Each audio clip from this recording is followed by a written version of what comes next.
Hello! Welcome to the Navy STP On Demand webinar, Great Presentations. Today we'll be discussing best practices for writing and performing your presentation's voiceover.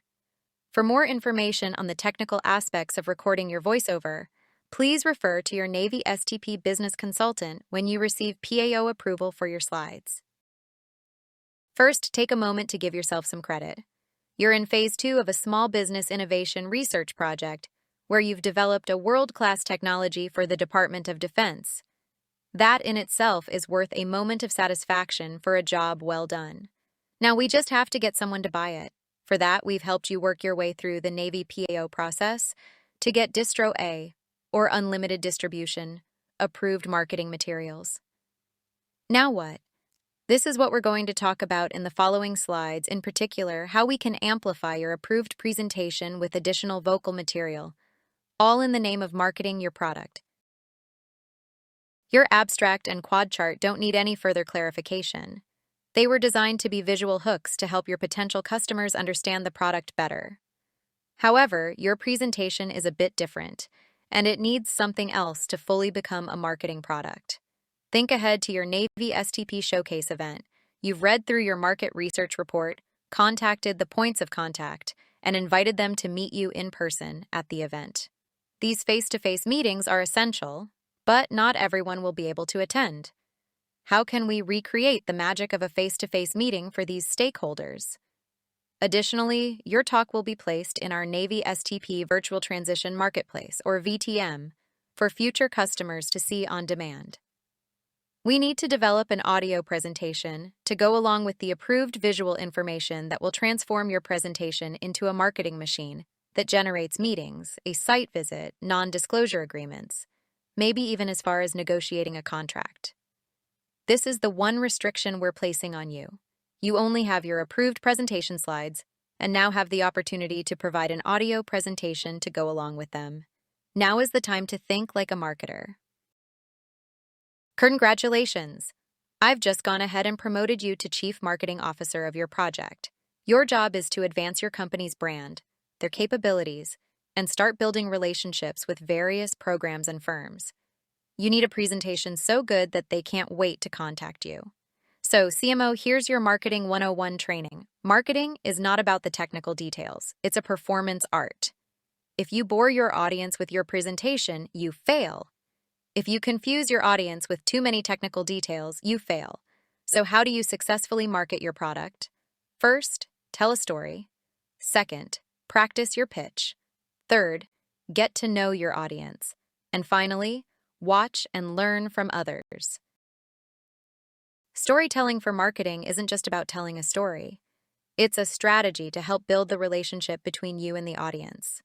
When done right, you can entertain someone while still giving them the essence of your product, your services, and your company brand.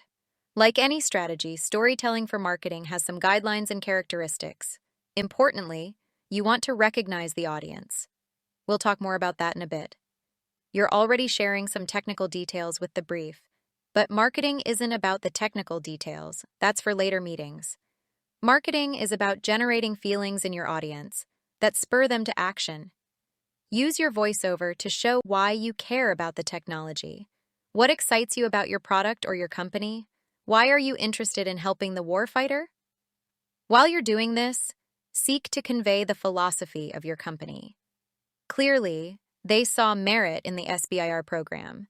But how does the company's goals align with the DoD? How do they align with other DoD contractors? Again, if you bore or confuse the audience, you are not marketing.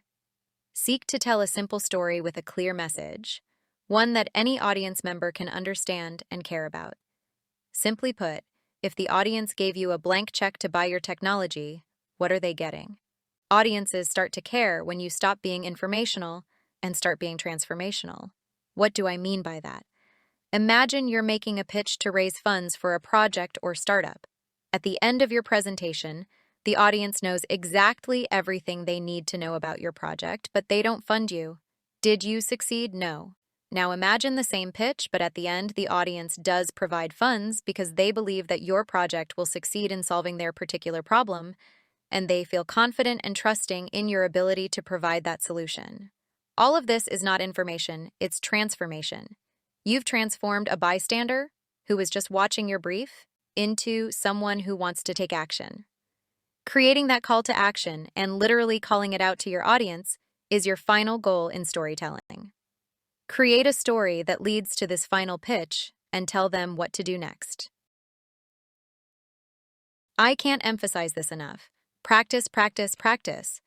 I know you think you know this topic so well that you don't need a script. Create one anyway. Use a scripted voiceover so as to not read the actual slides. Your audience can already read. If you're recording your own voiceover, after you record each slide audio, listen back to yourself, even if you hate the sound of your recorded voice. If you messed up, delete the audio and start fresh after a quick drink of water. Only by practicing can you polish your delivery. Use the practice to adjust inflections, accentuations, and pauses. Get rid of verbal tics like and they sound like nails on a chalkboard to your audience. Remember that your audience can't see you, only your slides. They may be visual learners trying to gather information from the slides. Help them pull out the essential bits. They may be auditory learners, in which case, help them understand through your words. In both cases, your slides can only say so much. This is the real power of your audio presentation. Without any further PAO review, you can use your vocal presentation to fill in any blanks that the slides don't cover.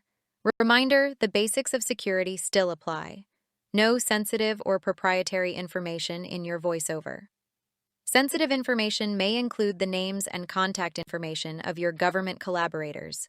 If you're not sure, check with your technical point of contact. Avoid words that create risk like should, could, would, I think, maybe, or I'm not sure. Be assertive with your language. It will. It can. It does. If you can say so, I can save you money, increase performance, decrease delays, anything that demonstrates that you can help solve your customer's problem and positions you for future competitive advantage. Exude confidence in your technology, and you will gain credibility with your audience. You worked hard to get to this point. Show off a little bit. We want you to tell a simple story with a clear message, one that any audience member can understand and care about. I also said you should recognize your audience. By this, I mean, no matter what the presentation is, the rule of thumb is that an audience member will only remember 10 to 20% of what is said. You can confirm this yourself as an audience member. Because of this fact, I don't want you to labor over the technical aspects of your work. Technical talks can come later, in further meetings. Right now, put yourself in your audience members' shoes. What do they want? What do they need? If you're pitching to the government, what could you say to a program manager or sponsor to get them to fund your work and buy your product? If you're pitching to industry, what about your technology makes it a value add to your audience? Does it provide a competitive edge? Think of large prime government contractors as integrators, where they are seeking to deliver systems of systems. How can you help them accomplish this task? Again, no matter who your audience is, minimize the technical aspects and maximize the marketing aspects of your presentation. You may say, hey, I suck at presentations, I suck at delivery. I hate giving talks and I don't like you very much right now for making me do this. Listen, we've all been there. Every one of us has had to present, either to a crowd or a conference, a supervisor or senior officer. We get it. But you're not going to get better until you are ready to improve your skills.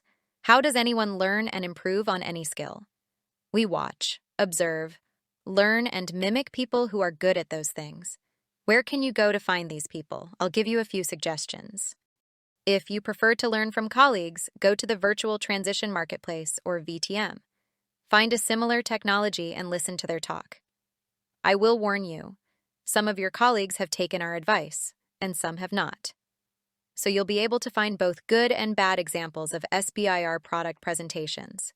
Which ones made you want to reach out and inquire further about that particular company? I also highly recommend the technology, entertainment, design, or TED Talks. There are two I want to highlight, both from professional presenters. First is Vanessa Van Edwards of scienceofpeople.com. She has an entire website devoted to improving your performance and gave a TED Talk on the subject that you can watch. If you want vocal exercises to help train your voice, you can find those tips here as well. Second is a TED Talk by Phil Wachtel. I highlight his talk because in 10 minutes, he provides the basics of outstanding presentations, which we will study later in the webinar. Finally, if you are serious about improving your overall public speaking skills, I recommend looking for the nearest Toastmasters International organization and consider joining. It's a nonprofit organization dedicated to helping people become better public speakers. So let's talk more about Phil Wachtel and his advice to you as a presenter. It touches on some basics we've already covered. First, you want to connect to the audience and build a relationship with them. The better you know the audience, the better your presentation will be. It may sound corny, but how would you present to a friend? How can you make it special for each and every viewer? The next step is realizing that you are the key marketing element. Your expertise, corporate knowledge, and skills have gotten you here. Translate your excitement and passion into words and share that with your audience. Right now, your brief could be given by anyone that cares to read off the slides. Do better, go further. Share a bit of yourself through your hard work. By doing this, your presentation is going to start becoming something more than an informational brief. It can start becoming transformational. Remember, we want to change or transform what the audience believes, what they feel, and what they do. We want to make your call to action as powerful as possible. The technique that Phil uses to get to this transformation is called the Audience Transformation Roadmap. Ask yourself 3 basic questions. Where is your audience starting from? As in, what do they know? What do they believe? What do they feel? And what will they do? From those same perspectives, now think about what you want them to know, believe, feel, and do after the pitch. In practice, how does this work? Putting the 4 attributes to the left, let's imagine a person views your presentation video. Let's assume that they know nothing about your technology. Also assume that even after the best possible brief, they will probably only recall about 10–20% of what you told them about the technology. So, your goal in presenting is not changing how much they know, but what they believe, feel, and do. Changing how people feel is marketing in action. Your audience may come to you with no prior beliefs. Worst case scenario, they may be hostile to you. I don't have the funds. It's not a priority for us. I haven't seen proof that it works. When you watch a brief, how do you feel? Most would say bored or resigned to watching it because they were told to. They likely came to watch only because they wanted to get more information, not to get them excited. You're going to give them that information, but again, what do we want them to do? Recall earlier, we recommended that you initiate a call to action for your audience. What do they need to feel in order to answer your call to action? They need to feel curious about this project, motivated to invest time and money into it, and optimistic that it will work for them. What they need to believe to feel those things. They will need to believe that your project can succeed. What will they need to know in order to help them believe? The critical information, that critical 10% that you'll pass to them out of everything on your slides. Now, here's the secret to your presentation. You get to play in this space, working with your audience to transform them from a viewer to a participant. That's the power of your voiceover, to take an informational brief and make it a powerful marketing tool. If you're recording your own voiceover, let's talk tips on how to make it sound great. You've heard low-quality presentations, which we want to avoid, because the audience will associate low quality with low expectations, and that affects your credibility. First, know the limitations of the equipment you'll be using. If you use the bare minimum of your computer microphone, know that the quality will be subpar. You don't necessarily need a soundproof room with the highest quality microphone, but even investing a few dollars in an improved mic setup will improve the quality of your performance. However, where you record does have some impact. Are you at home or the office? In either case, some of the surrounding background noise you normally ignore may bleed into your audio. Second, study the script. Not everyone types the way we talk. so you may find phrases or sentences that sound odd when spoken, or that you have trouble getting out without stumbling over words. By reading the script out loud, you're internalizing the words, and your brain is working out a way to present them naturally, so that it doesn't sound like you're reading from a script. Third, recording a voiceover isn't like talking normally. Don't do it first thing in the morning. Give your vocal muscles time to stretch. Also, hydrate. It sounds pedantic, but drinking water between takes will moisten and cool your throat and keep your voice box from becoming irritated. Fourth, get into character. Remember that marketing is a performance art. You're the chief marketing officer. Act like one. Not sure how a CMO acts? Watch a few marketing videos online to understand their tone and vocal flow. Fifth, get expressive. Even if the audience can't see it, use your face and body to sell the script. Do you talk with your hands like I do? Then do that while recording. It helps keep the tone natural and not robotic. The only caveat is keep your face at the same distance from the microphone at all times. Remember that you have the option for unlimited re-recording. If you make a mistake or stumble, delete the existing recording and try again. However, don't get so hung up on perfection that you end up wasting time. Finally, if you absolutely hate the sound of your own voice, it's time to consider switching to a text-to-speech program or hiring a professional. To recap, today we covered how to use your voiceover to enhance your presentation and move from an informational seminar to a transformational marketing product.